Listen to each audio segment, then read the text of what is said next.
Major Show here at Wild Wing Cafe University. The Wild Wing Cafe broadcast booth. Our phone number is 704-332-0173. 704-332-0173. Here until 8 o'clock talking Niner basketball. And have some soccer in here as well coming up a little bit later on as the show progresses. Alongside Landy Ford from ESPN 730 and Niners head coach Alan Major. I'm Matt Swarat. Glad to be along again as we talk Niner basketball again here on ESPN 730 from Wild Wing Cafe. One more time, the phone number is 704-332-0173. We'll also have some email questions to pass along to the coach in a little bit. If you want to email us for next week, the email address is major49ershow@yahoo.com. That's major49ershow@yahoo.com. Niners' next game is tomorrow night back at home. Just their second home game this season. They'll take on East Tennessee State tomorrow at 7:30, which is their last home game until the 10th of December when we have that rivalry game against Davidson. Welcome to the coach now. And, Coach, good to see you again. And we've got the game coming up tomorrow night trying to bounce back. Good to be back home. It's been a while, not that long, but after tomorrow it's going to be a while before we're back home. Yeah, no, we 7 road games in non-conference. So we're going to be definitely road tested. But, every game we go through, home or road, we're going to learn more and more about our guys. And, obviously the other day was disappointing, but any good team I've ever been fortunate enough to be a part of has had to go through the fire. And, they call it shared suffering or whatever you want to call it, but you've got to go through some adversity to see what you're made of. And then we try to always talk about, if you ever drop one, you forget the experience, but you remember the lesson. And there was a lot of lessons coming out of Lamar. One of them, of course, Chris Braswell was sick, was not able to make the trip, and was not able to play. Mm-hmm. And you find out sometimes toughness of your team, and it's different if you lose one of your better players at home. You try to rally around it, right. But it's really difficult on the road, isn't it? It is. It's different.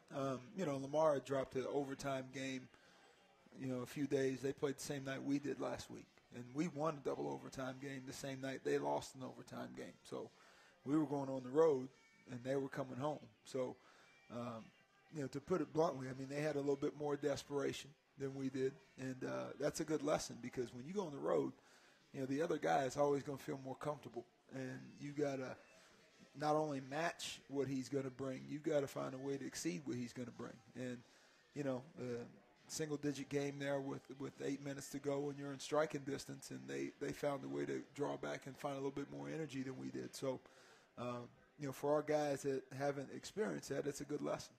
I like what you said as far as, you got to get over the loss, mm-hmm. but you got to remember the lesson. Yeah. Because that means that you're using that type of adversity as a teaching moment. No question. And anything that you can do that's a teaching moment will help you down the road and the next time it comes up. Absolutely. No, I'm obsessed literally with the growth of this team.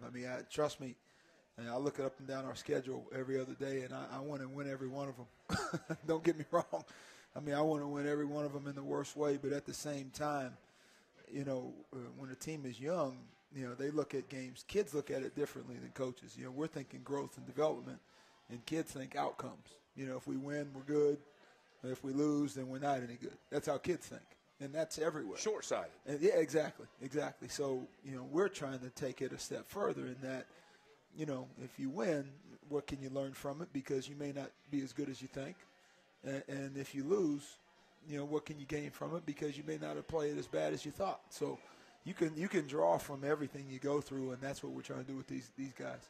When you went back and looked at that game, let's go back to the game against Georgia Tech last year. One thing that I really remember that road win was you broke it down into 4 or 5 minute segments of that ball game. Mm-hmm. And there was segments of the game on Saturday, despite having a tough shooting first half, you were in that game. Was there a point where you felt like, okay, if we go back to this part of the game and do one thing differently, it could be a different second half? Yeah, I think it was an 8-point game there, and we had the ball.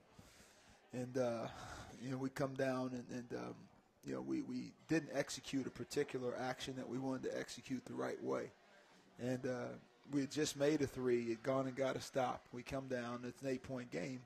And so, that's a big deal right there. You're striking distance. You get a bucket. It's a 6-point game. Now you're energized. You can go get a stop. If you hit a 3, it's a 5-point game. Now you're really feeling like, hey, you're right there. And this is what we try to show kids in film. Like, you can look at that margin isn't indicative of how close you really were. And they made some free throws to pull away. We're trying to foul at the end. Well, we didn't execute this particular action the way we wanted. We missed a shot. They go down. We get a little out of whack in transition defense. They make a three. So now it goes from potentially 6 or 5 to 11, just like that. And mentally, that's how quick a game can change. I mean, think about your mindset with a 6 or 5 point game going back on defense versus an 11-point game coming back on offense. Thinking that you got to do more than you think you have to, and that's what you try to capture. Games like that, is every game has its little points. Where the thing can turn. When you talk to them about that type of situation inside the game, are you teaching them, or are you talking to them about points, or are you talking to them about possessions to show that the points is not as bad as how many possessions and how quickly that possession can occur to get you right back in it? And the quality of the possession. What do we do on this possession to either help us, or because down the line you want to be able, if you're in that spot, you don't want to be in that spot a lot, but if you are, you want to say, okay, what can you do now to execute better if you're down 8 again in that situation to make it 6 or 5, or go to the foul line, or whatever the case may be. So that's what we're trying to get in these guys' minds of, okay, this is where we were, we had a shot, but you can grow from that. And the quality of the possession, I think, is the most important thing, is every time you come down, making sure you get the best look that you can get. I also want to give some credit to Lamar. Let's look at this Cardinals team, and I think maybe, it's a school that we've not played very much. It's one time previously in Niner history, and it was a senior-laden team, 6 seniors. Yeah. Pat Knight coached them up well. He did. They, certainly had some guys that, when you have that kind of a veteran presence that have been to the wars, I mean, Charlie Harper's a very good player. Oh, yeah. He grabs 18 rebounds and scores, over 20 points, and Davis has a big day with 20 points. That was a pretty good team. Yeah, no, they had 2 guys. Those 2 guys, I want to say, accounted for 40. 22 Harper, Miles with 20. Yeah, that's 41 of 74 points. And so, and those again are senior guys that have been through it. And again, I would have loved to have Chris with us and all our guns blazing, but I don't want to lean on that as a reason why we didn't win the ball game. We didn't win the ball game because at key times, we either didn't execute properly or we didn't get key rebounds to keep those guys off the boards for second and third. So, obviously Chris being with us would have helped that cause, but we still had ample opportunities to get the job done. But that just goes to show you, when you are down a man, you've got to bring it. Somebody else got to step up to a higher level. Absolutely, and we've got some guys that are learning how to do that in their second and third college games. When you look at that quality of the possession, I want to go back to that for just a second. Is it predetermined for the team or for you that when they're coming down, the best possible shot, or are you going to lean a little bit more to get inside, maybe pick up the easy shot or the easy foul where you can put them on the line to get the points back? Yeah, it depends on the flow of the game, and certain guys are playing well. If a guy's knocked in a couple shots, or in Chris's case at Central Michigan, he was scoring inside, so it was like a reliable. You're trying to find your reliable things throughout the game that you can go to, and sometimes you may run something in the game just to see how they guard it, and if you have some success with it, you may leave it alone and come back to it later, or you may come back to it again. It's just all on how you want to do it. But I think that's another area we can grow is taking better shots and taking a little bit better care of the basketball. Our turnovers came down Saturday. That was a positive. But just learning to execute better. And I think we had a couple of times where Saturday you feel like you get down and there's this 11-point field goal that you have to go out and try to hit as opposed to just chipping.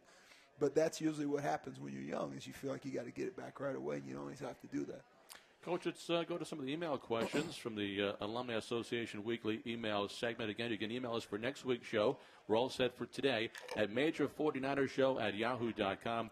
And we're going to combine the first 2 questions because they're very similar, talking about Deuce Briscoe. One coming from Kyle Thompson and one from Jamie Ewing. Kyle says, Coach, I'm going to try and make it out tonight. If I can't, you can tackle this question for me. Could you address Deuce Briscoe's drop in playing time? the last 2 games. Then Jamie Ewing kind of follows up that Briscoe has seen limited action so far this season. Is he struggling in practice, or is it merely a result of his play in the limited time that he has seen so far? What are your expectations for Briscoe? I think we're still in the mode of finding different combinations and what's going to work best for us. Deuce has played well in practice, and the tough thing for him is as we've tried to adjust our lineup, especially to try to improve ourselves in terms of defense and getting a little bit more size and length on the floor. He is in that mode of as we sub, what's the best subbing for that situation. Saturday, unfortunately, he picked up some foul trouble and wasn't out there as much as we would have liked to have him. But we want him to be that spark plug that comes in and gets us going. And it's probably more us in terms of finding our way with subbing as opposed to anything he hasn't done well. So we want to continue to have him ready to go, and he's practiced well this last 2 days, so I firmly believe he'll be ready to go tomorrow night. He's certainly one of the guys that can score quickly. Mm-hmm. It was good to see a couple of guys kind of break out of a shooting slump, and Javaris Barnett and Dario Green from behind the arc hitting, I think, 4 or 5 3-pointers. And with shooters, it's going to come around eventually. For right. confidence, after 3 games, it was good to see at least a few of those go in. Yeah, Luka knocked in a couple. I knocked in one and had a couple of drives to the basket Saturday. So I think he's a guy that can come off the bench and be steady for us. But that goes to now getting deeper into the possession. That's another area where we can grow because at times, we'll get a good shot. And now our next step is to develop that offensive maturity to get a great one because especially the better defenses you play against, they're not going to let you have something right away after a couple passes. We got to continue to work the ball a little bit and get what we want. We'll get one more question in before the first break, Coach. And you kind of talked a little bit about this already at the top of the show, but it comes from Josh Black. He says, Coach, you talked a lot about growing as a team last year and this year. What sort of lessons have been learned, especially in the loss of Lamar this past weekend, that we can use to grow by? And in hindsight, were there any in-game adjustments that you wish you had made on Saturday? I think the big lesson is just learning that when you're on the road and you're in a, I wouldn't say a hostile environment, you were there, but it's strange land. I mean, it's a long way away. And against an experienced team, every game's got a certain level of energy that's required to be successful. And I think that's the big thing our guys learn. You got to bring the energy that the game requires, not the energy that you like to bring. There's a difference at times because players say, well, I'd like to bring this much, but that may not be what the game needs. And so that was a great lesson for us is that, the toughest team set the rules usually in most games. And Lamar, when it came to, push came to shove, they did that. And so that's a great lesson. And also, we get back to that quality of possession thing. That's got to be increased on the road because defensively guys are more energetic at home. They take more chances. And so you've got to make sure that you're patient and get the shots you want so you can, develop this, some consistency on the offensive end. So those were good lessons for us coming out of that ball game. Well, Coach, we'll take our first break of the night. Our phone number again is 704-332-0173. We're coming to you from the Wild Wing Cafe broadcast booth, Wild Wing Cafe University. It's the Alan Major Show from Signature Sports Group.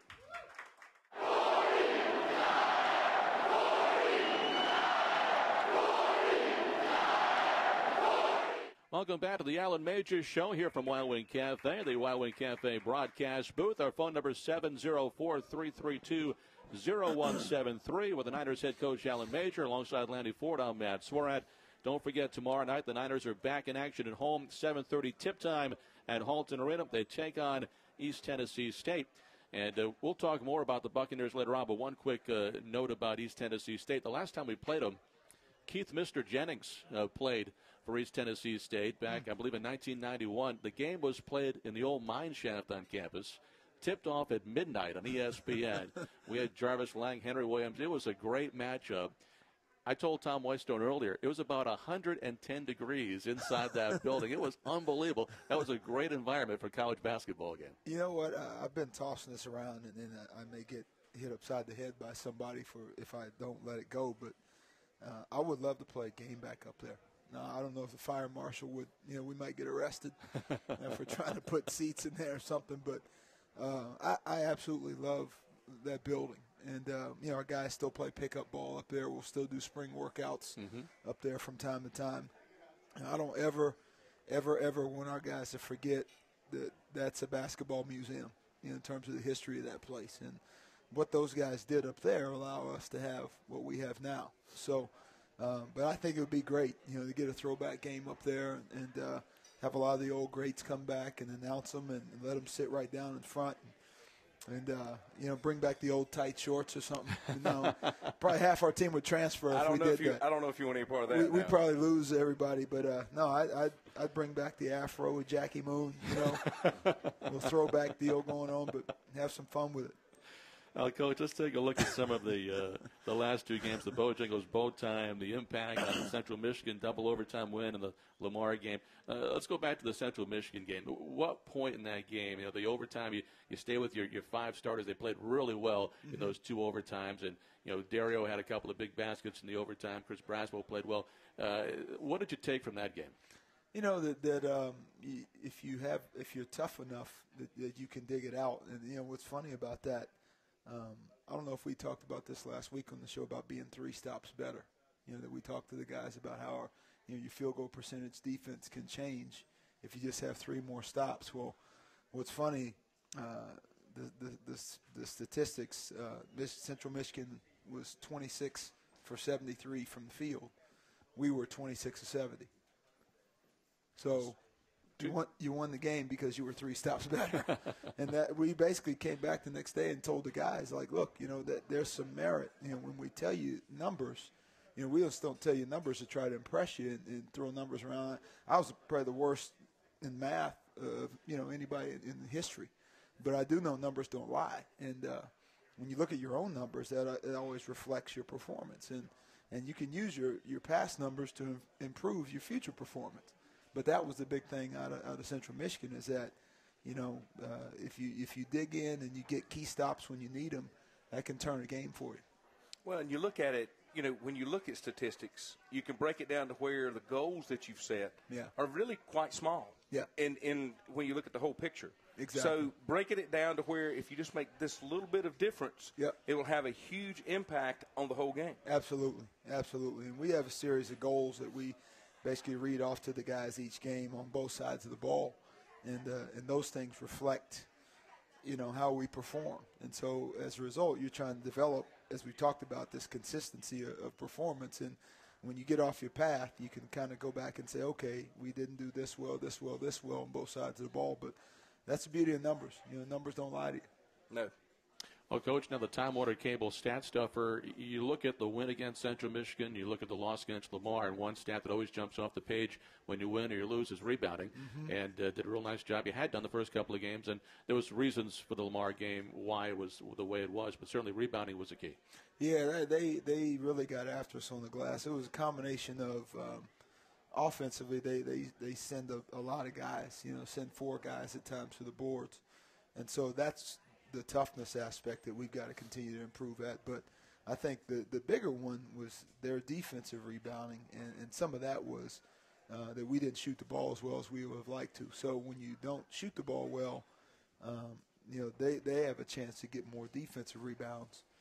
If you don't rebound it well on the other end, they've got a chance to get more second and third chances. So that's where they got their separation. But so needless to say, that's been a focus the last 2 days of just trying to get our edge back, because when we play with an edge, we can play with a lot of people, and that's, I think sometimes when you're a young team and you win a couple games, you can start to rest on your laurels. You can start to believe it a little bit, and take a sip of your own Kool-Aid, maybe not a full swig, but just a sip, and that's part of it though. That's youth, and but that's how you grow, and you can kind of catch yourself and say, okay, let's get back to who we are.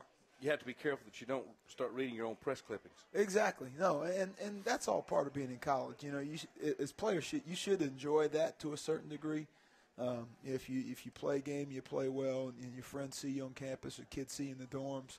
I mean, that's an exciting thing, But as you grow as a team, you want to always make sure you keep that in the proper perspective. And that's a growth thing, and that's a maturity thing. And as I know one team at Ohio State, that Final Four team, I think had a 22-game win streak at some point.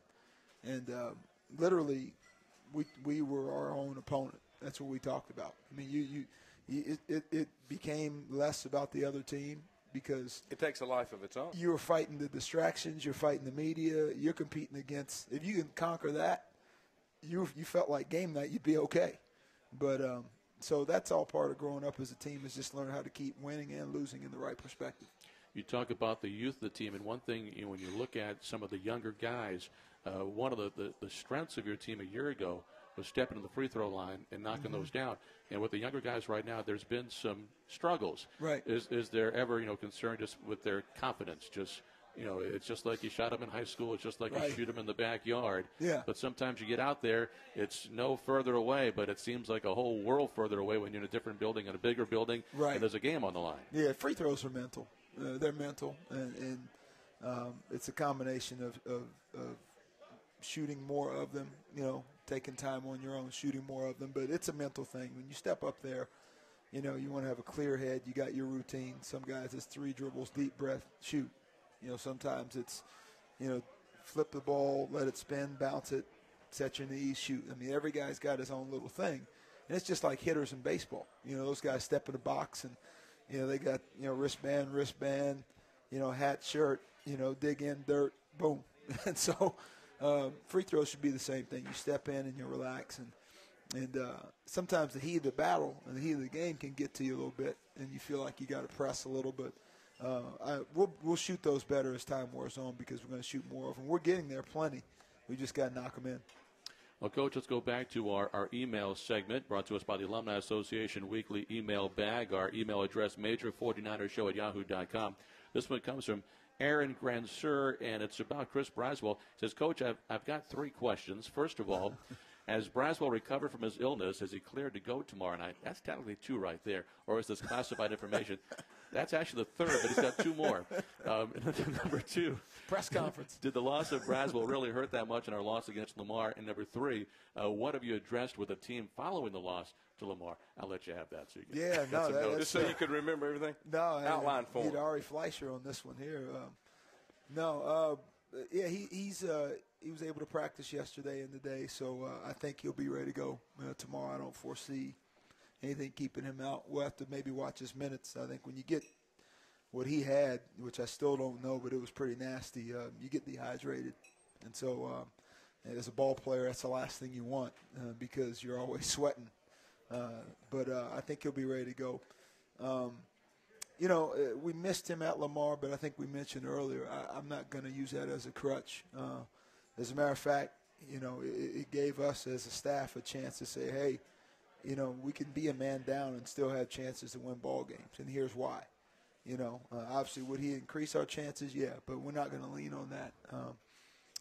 And then I think the big thing coming out of that game is playing with an edge because at points of the game we played with an edge, and you need it the whole time when you're on the road. And the times when we needed it, we didn't have it. There was times in the game we had it, and we did some good things.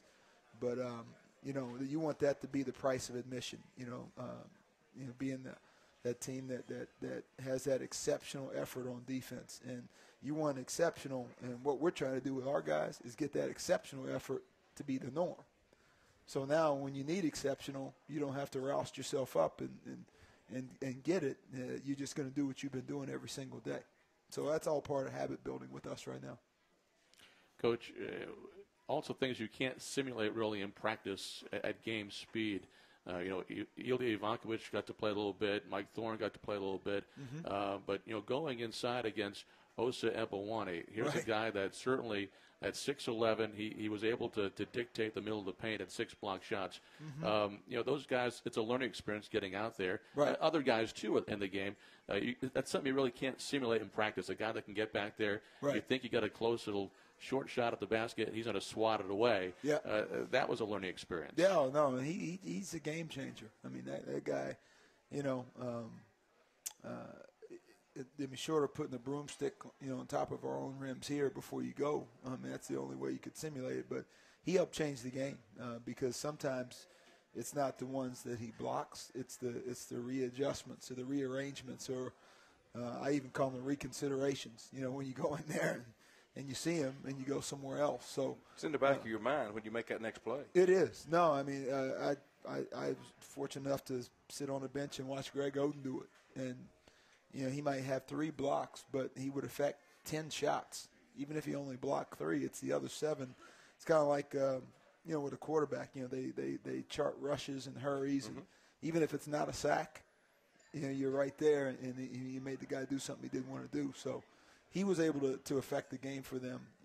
And it kind of forced us to be a little bit more perimeter-oriented. But to his credit, I mean, he did his job. That's why he was in the game.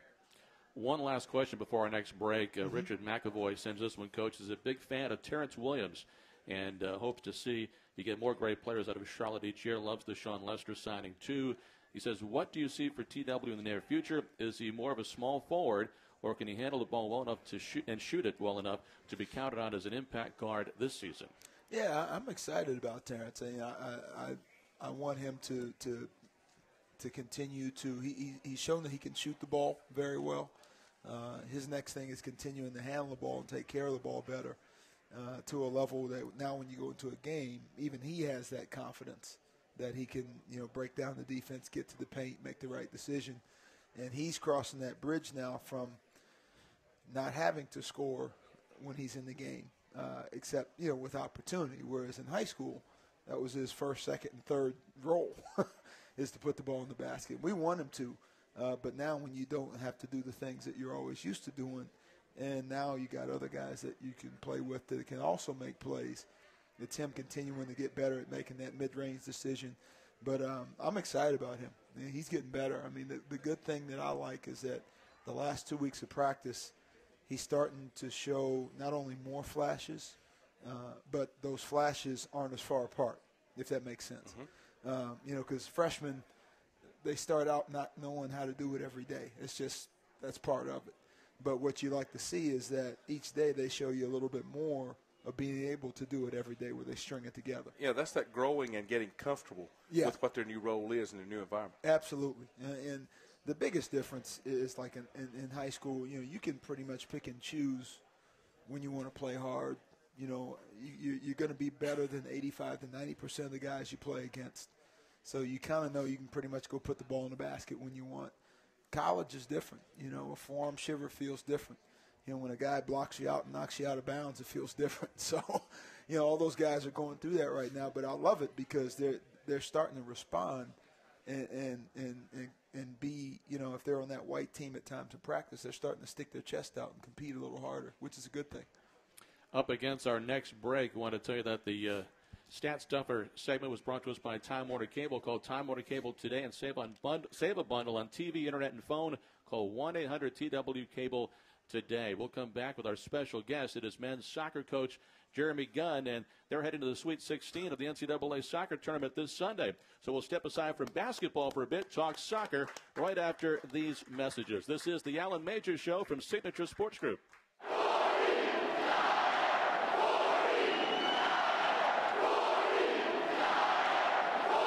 Welcome back to the Wild Wing Cafe broadcast booth for the Alan Major Show. And, you know, Thanksgiving is just around the corner.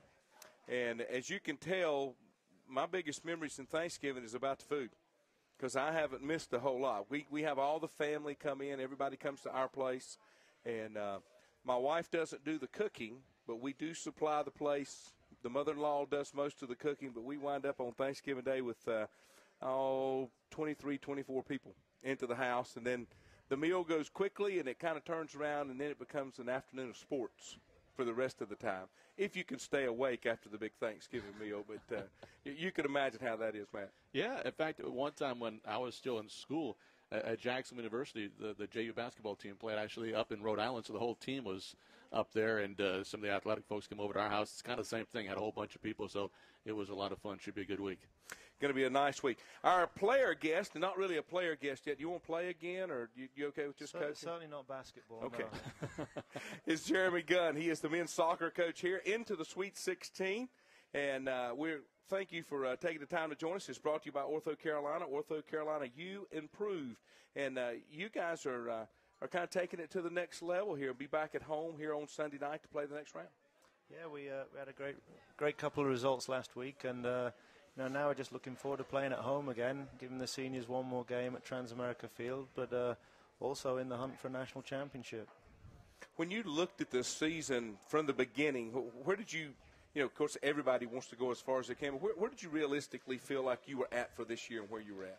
We've been playing some great stuff the last couple of years, and we've been taking huge scalps along the way, going on the road to unbelievable programs and getting wins. And it was just really about how much drive the team had. We knew we could play well enough. It's just about peaking and playing the right soccer at the right time, because we wanted to get into the national tournament, and then great teams advance, great teams get knocked out, and so really the goal is to get into the tournament and then just take it one game at a time. And at the moment, we feel we're in a good position. We can be proud of where we are, but we feel we've still got a lot more to give. When you get to this point, as far as being this deep into the tournament, how important is it to have it here on campus to be able to play? It's a huge one. For starters, I don't fancy Akron at this time of year. It's a little bit chillier than here, but no, it's a big plus. I mean, we're unbeaten at home this year.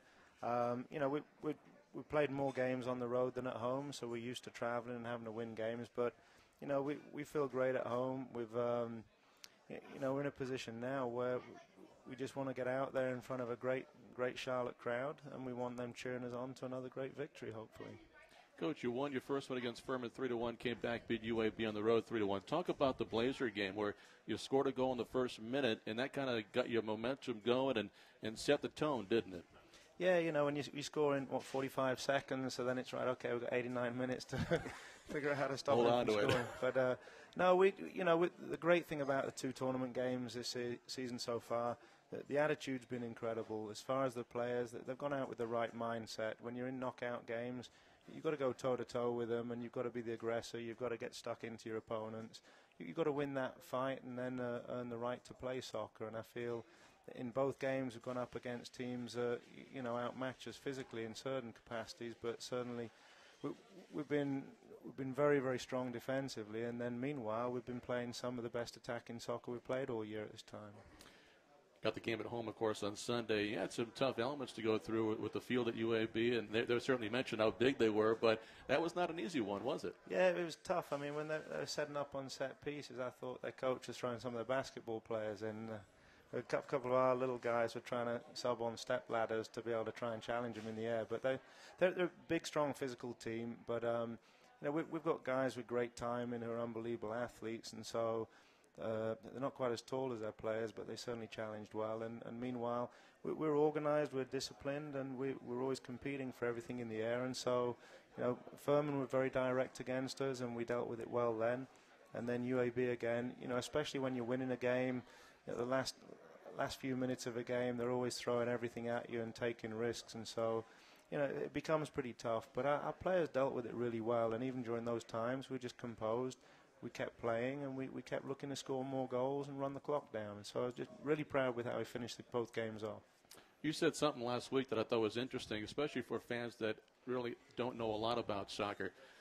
You said sometimes, unlike basketball and football, the best team won't win. You can play really bad and still win. You can play really well and not win. Yeah, it's a silly sport, soccer, really, when you think about it, because a goal is such a valuable commodity. There's so few scored in soccer. You can score great goals. You can score the goal of your life that changes the game, or it can bounce off your backside and go in the goal, and you know nothing about it, and you win the game. And what's been good about us in these games, we've executed incredibly well in front of goal. Our strikers have been scoring. They're feeling happy right now. Keeper's made his saves, and the defenders have held up well. And so in other games this year, we're getting 20, 30 chances and being taken to overtime. I think the game the other night, we probably had 10 good shots on goal, and we finished 3 of them. And so that's the big difference. And so if you're executing in front of goal, the game becomes a lot easier in soccer, yeah. When you look at your opponent coming up, and I know that you've done your homework, what do you feel like your strong assets are against Akron? Well, it's a totally different matchup than the last 2 games, because the last 2 games we were more the soccer playing team, passing and moving. Both teams were going to be pretty direct against us, which quite often it's hard to still settle the game down when people are really going for you. You know, it's kind of like you're not going to jab and dance around when you're boxing Mike Tyson. You know, you're gonna have to be swinging back pretty hard and get out of the way of punches. The good thing with the matchup against Akron, they're a tremendous soccer playing team, and so for the fans coming out, they're going to be entertained by some tremendous college soccer. There's no doubt in my mind about that. And the matchup with them is that you know, they'll play the game the way we like to play the game as well, and so it should be an intriguing battle and one that you know, you really think and expect that the best soccer playing team on the day is going to win the game. Coach, before we let you go, there was a crowd of over 1,000 for the game against Furman. Hopefully a really great crowd coming out on Sunday. But for folks that maybe are going to come out and haven't seen you before, give us a quick breakdown of some of the top players for the 49ers and what fans can expect when they come out. Yeah, it's if you don't know too much about soccer, it's certainly an experience. People think it's not that physical of a sport, and then when you come and watch the game at the adult level, because I think everybody in America has seen their 6-year-olds play soccer on the pee-wee soccer. But no, it's a very fast, very fit, physical game, and the skill that players have with their feet is just truly amazing, the coordination they have. And so, you know, it's tough to single out players at this time of year. They've been unbelievable, but you know, you have to look at the senior defenders, Isaac Cowles and Charles Rodriguez. They've been the cornerstone of this program for 4 years, and they're guys that when you watch them play the game, you know, you're willing to stand up and say, wow, they're tremendous soccer playing athletes. Well, Coach, I remember the first time I stood on the sidelines for a 49ers soccer game years ago, and I was really thrown how, you know, physical it was and how quick they were. So I'm sure now, as you guys get to the Sweet 16, it's even bigger. Yeah, it's great, and so it should be good to see. Thanks for joining us. Good luck on Sunday. You know, congratulations on a great season so far. Thank you very much. Thank you. Yes, sir. Jeremy Gunn, Niners soccer coach. Of course, the NCAA tournament again on Sunday, 7 o'clock at home. They take on Akron, the defending national champions. We'll continue with more of the Alan Major Show. Coach coming back in a moment. This is the Alan Major Show from Signature Sports Group.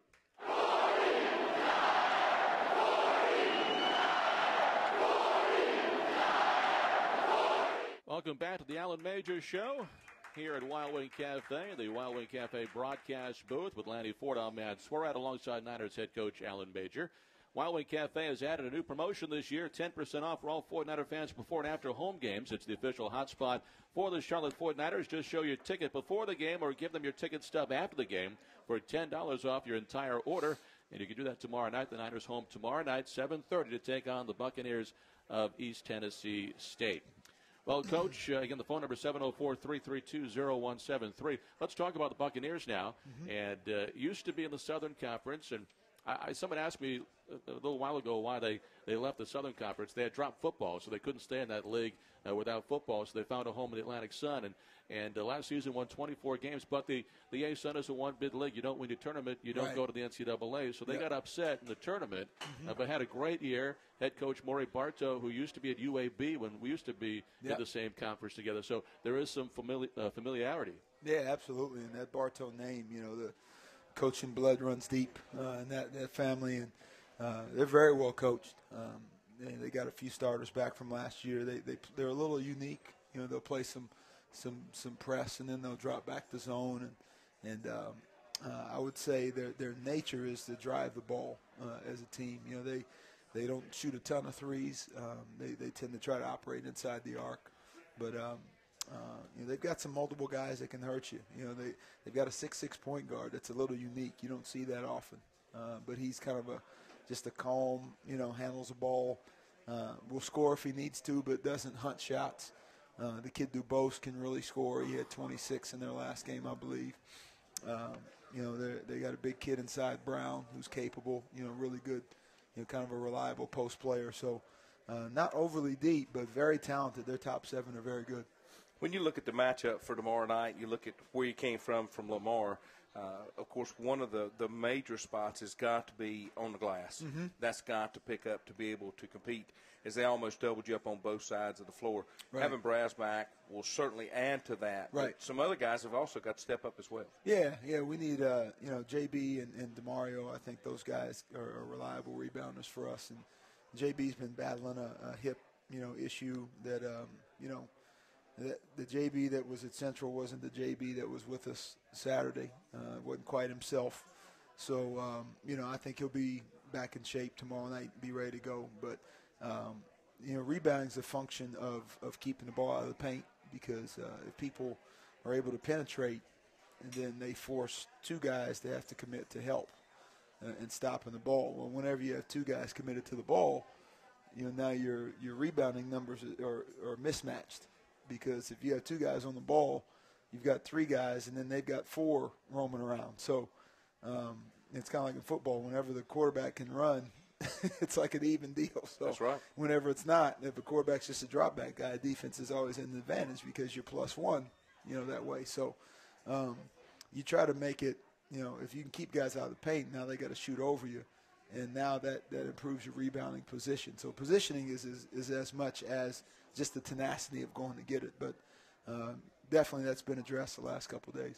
Being a young squad like you are, how important is it for your guys to go out there and do what I would call set the tone for the ball game?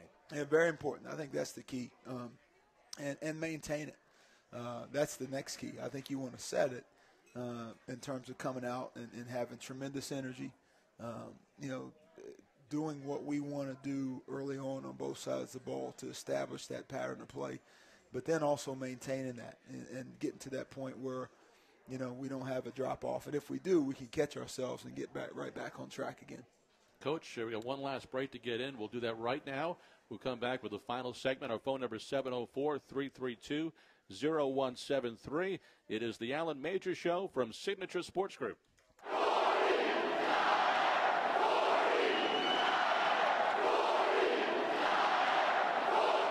Welcome back to the Alan Major Show, our final segment. Wrapping up the show here tonight. Don't forget, another one coming up next Monday night. All Mondays from now on, except for December the 20th, right here on ESPN 730, the home of Niner Athletics. Our phone number is 704-332-0173. Still time to get a call in if you have a moment. Tomorrow night, East Tennessee State is in town.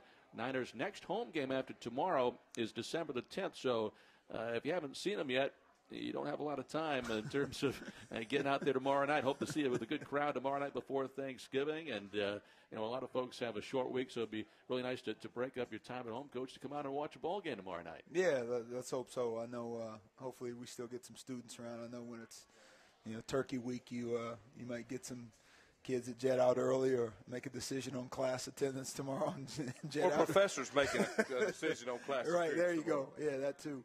But no, hopefully we'll have a good crowd, and even if it's not, students, even local people, some people might get off work, get Wednesday, Thursday off, that type of thing, so be able to come out and see us. So hopefully we'll have a great crowd. Hopefully have some folks that come out, because I think most schools are off as far as, kids in public school and stuff on Wednesday. Yeah. So you won't have to worry about getting up early. Come out and catch a good ball game here at home. Yeah. Going into the Thanksgiving holidays. Absolutely. And that, Halton's great because, when the energy's in there, and it's a tough place to play. And so, we want to make sure that we generate the energy by the way we come out tomorrow night and sustaining that for the entire 40 minutes. Coach, the Thanksgiving holidays on Thursday. We play tomorrow night. We take off for Dayton on Friday afternoon. So there is some downtime in between. There's going to be practice, of course, but what are some of the holiday plans for the team? A lot of the guys that are local, we may have somebody over. A guy like a Terrence Williams may have somebody over. JB, may have a few guys over. We've kind of let them do what they want. Perry Henry's got, friends in town. Mike Thorne's a Fayetteville kid. He may take off. We'll probably work out that morning and then let them have, kind of the rest of the day. To be with some people, and then we'll come back Friday morning practice before we go to Wright State. So, myself, I have no clue what I'm doing. I might be chomping on one of Lenny's, fried turkey deals he's been That'll promoting. be okay. Gobble, gobble. But no, it's always good because, you can lose perspective. You get so much tunnel vision with what we do, and you got to remember that we should all be very thankful for what we have, and I'm thankful because I get to do exactly what I love, and our guys, I know they're thankful, to be here at Charlotte and being a part of this program, and so you got to make sure you keep that in perspective the whole way. So hopefully everybody out there, wish the Niner Nation a great Thanksgiving week.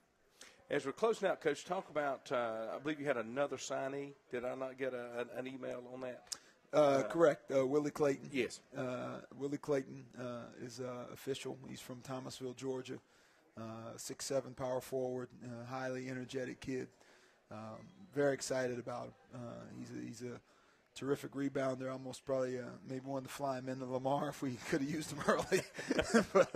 but no, he fits what we're trying to build, both on and off the floor. So very excited about him. There again, you're continually adding to the roster and continuing to grow and build this team. Yeah. And I think that shows where you want to go. Yeah. As far as to continue to ingrain what you're trying to do from a philosophy standpoint. Well, as we call it, it's kind of like building a program. And Charlotte's a fantastic program before our staff got here. So it's not like we're, trying to take Charlotte to a place it's never been. I mean, this place has been to a Final Four. So that alone sets you apart and makes you a small percentage of a lot of schools out there. We want to take Charlotte back to where it deserves to go, and it's a place like that. But we also want to do it with guys that are going to be here for the long term and going to grow and, now develop over time. Sophomore year they get better. Junior year they get better. If a guy or two has a red shirt, now they get better. And so now you have guys around for a long, long time. Their bodies change. Their minds change. They mature. And that's how we want to get it done. You're definitely on the way. Coach, one last thing. Again, East Tennessee State tomorrow night. For fans that are just maybe tuning in right now, breakdown, give us 3 keys to a Niner win. I think, number one, transition defense. We want to make sure we get back and take away easy baskets. That's a big one. Second one would be keeping these guys out of the lane. They're a high-driving team, and we want to make sure they score over us and not through us. And then, obviously, the third thing, we want to rebound the ball. Part 4, I guess, would be just offensive execution because they're unique in terms of their pressing zoning.